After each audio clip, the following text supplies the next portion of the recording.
of Jesus that are recorded in the 4 different Gospels, the words that Jesus spoke from the cross as he was dying. Some churches hold evening Good Friday services. Again, it's a day when we can be very, very creative in our worship and our liturgy. We can use a lot of symbolism. We can use, of course, the cross. We can use a lot of black fabric. We can use candles that are extinguished. We can use the sound of nails being pounded into the cross. It's a day when you really want to tap into that visceral feeling of being there at the cross and remembering what Jesus suffered through and how he died. Okay, then we swing into Easter Sunday. Well, not so fast. We've got a day between. Well, I was going to ask you, what happened to Saturday, I guess? We tend to skip over Saturday because nothing really happens on Saturday. Holy Saturday, the day between Good Friday and Easter, is a day that we remember that Jesus spent in the tomb. It's a day of waiting. It's a day of kind of uncertainty, anticipation. We're not quite sure what's going to come. Of course, we know that Easter is coming, but it's still a day when we're waiting. For me, it's a day to remember people who are caught in that in-between. There's an awful lot of people in our world who are overlooked or forgotten or neglected, or who have been traumatized. That's the day to remember all these people. As the disciples were traumatized by Jesus' death and were living through this period of not knowing what was going to happen, that's the perfect time to step back and remember all the people in our world who are living very traumatized experiences. Some churches participate in what's called an Easter Vigil service, and that normally begins Saturday evening, and in some places it can run all through the night. They will kindle a fire outside the church, and then as dawn starts to break on Easter morning, they will take the flame into the church and then begin their Easter celebrations. There's not a lot of churches that do that all-night vigil anymore, but some churches will do shorter versions of it. And then we come to Easter Sunday. And a lot of churches, a lot of communities will have their Easter sunrise service. And the funny part of that is a lot of churches will have the service at 7 o'clock and still call it sunrise service. It's not really sunrise, but when you consider sunrise is between 5:30 and 6 o'clock, and when you consider that Easter Sunday is March 31st this year and it's probably going to be cold, it's just as well that we have it later in the morning. Back in Norwich, we have a community sunrise service. We have several different churches participate. We have it outside on the courthouse steps, actually, in West Park. And it's usually very, very well attended, and it's followed by a breakfast at the Baptist church. And then, of course, we go on to our regular Easter services, again, a day to just pull out all the stops. Easter is the one day that Christians across the world celebrate. Not every church will celebrate Lent, not every church will celebrate even Advent or Epiphany, but every church celebrates Easter. It is the major feast, the major celebration of the Christian year. Now, what is Pentecost? Pentecost is a day 40 days after Easter. Now, we have to remember that Easter is a season. Easter is not just a day. Easter Sunday is the beginning of Easter season. Easter season lasts for several weeks until the day of Pentecost. I believe Pentecost this year is May 19th, and that is a day when we celebrate, it's 50 days after Easter, and in the Bible stories, in the book of Acts, we recall the story that 50 days after Jesus rose from the dead, the disciples had gathered together, and the Holy Spirit came upon the disciples, and we look at that as the birth of the Christian church. So on Pentecost Sunday, we celebrate our beginnings as the people of the Christian faith, and some churches have all-out birthday parties. But it's a day when we celebrate, everybody wears red, there's a lot of celebration about the Holy Spirit and the beginnings of the Christian church. Okay, let me just ask this question. If you look at the calendar, every year Easter's at a different time of the year. Why is it, like Christmas always falls the same time every year? Why is Easter always different? I just had a couple kids ask me that last year. Pastor, why is Easter so early this year? Well, the date of Easter, Easter is called a movable feast. And that means that each year it's on a different date. It's always on a Sunday, of course, because Sunday is the day we celebrate Jesus' resurrection. Every Sunday is like a little Easter. That's what we do when we gather for worship. We're celebrating the risen Christ. But Easter is always held on the first Sunday after the first full moon after the vernal equinox or the spring equinox. And so it can vary. It can be as early as, I believe, May 28th or March 28th or 29th, and then it can be as late as close to the end of April. Okay. I prefer it in April when it's a little warmer. This year's a little early for me.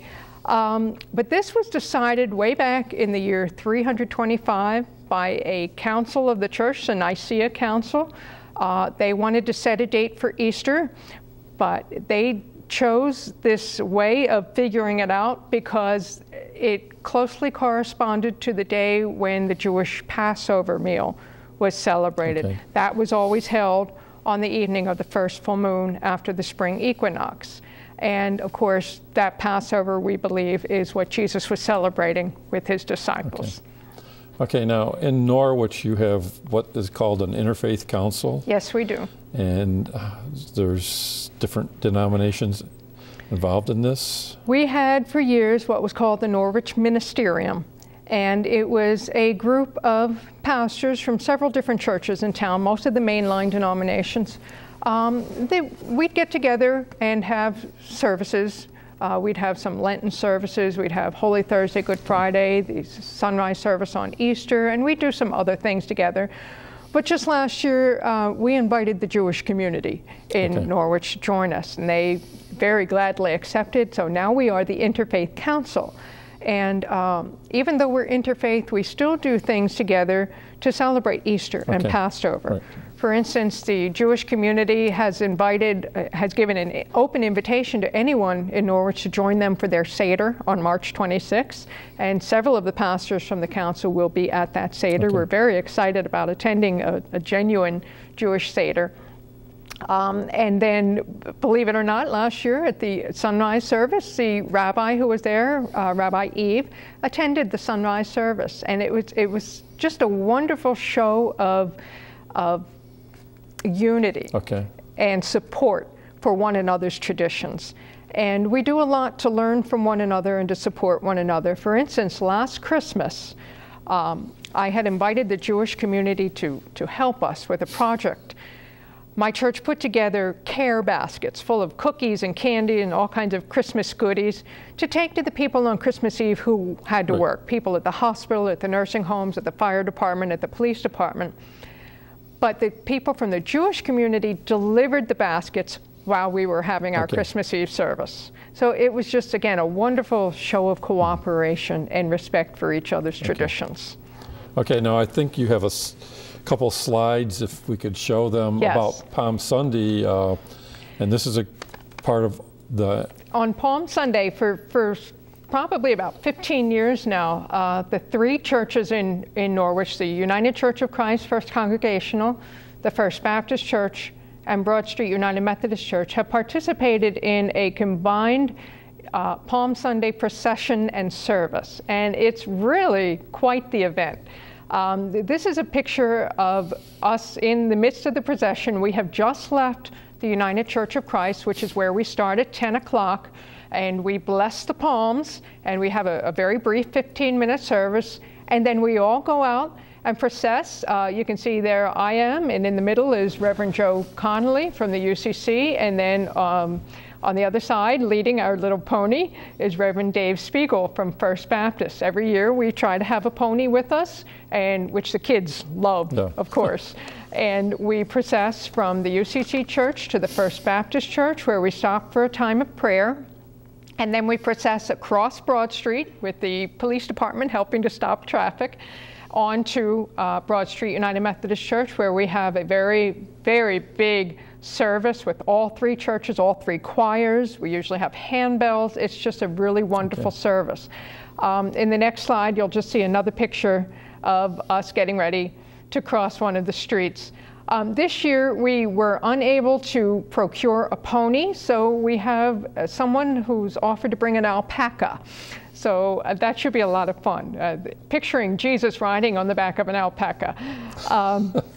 Well, one of the things we do at this Palm Sunday service is we don't just celebrate Palm Sunday, we also celebrate the Passion. It's called Palm/Passion service, because we understand that an awful lot of people go to the Palm Sunday service and then go to the Easter service, but they don't necessarily go to the Holy Thursday or Good Friday services. So they're missing a big part of the story.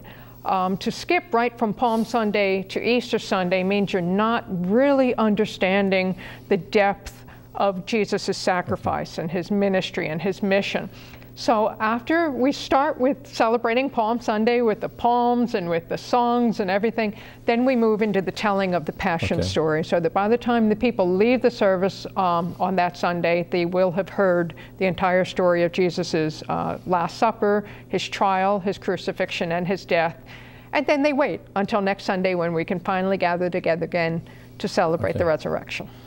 Now, I want to kind of go on to something else that I understand, which I think is very unique. You have a local newspaper in the community, and you actually write, what is it, your sermon or articles on a weekly basis, or one of the things that the Interfaith Council is trying to do is to make sure that the voices of the faith leaders in Norwich are out there being heard, alongside all the political leaders and the business leaders and everyone else. Very often we feel that the Christian point of view or the faith-based point of view is not really being heard.